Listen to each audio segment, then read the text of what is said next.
My heart is feeling very heavy. I'm in Iraqi Kurdistan and everyone around me is talking about it. With the US considering yet another invasion, I thought it was time to brush up on my own history and read about Iraq, Libya and Afghanistan. I am cycling against borders and learning along the way and sharing this with you. I'm 25, so my knowledge of the invasions comes from public discourse. And oh boy, did I misunderstand.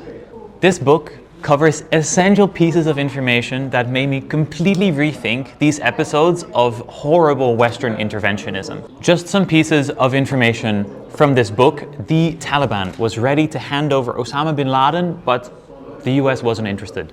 Saddam Hussein was ready to surrender for months, but the US was not interested. And focusing on Iraq even more, in 2003, when the US invaded, worldwide public opinion was like immensely against it.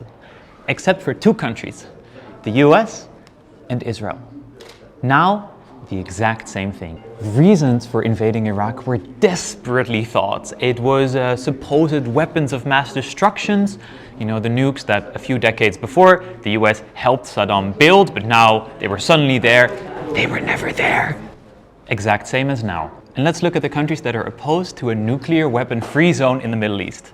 Is it the Arab states? No. Is it Iran? No, it's Israel and the US. And this gets to the heart of the book, so let me quickly read you my favorite quote. Quote, "When the US wants a war, it gets a war.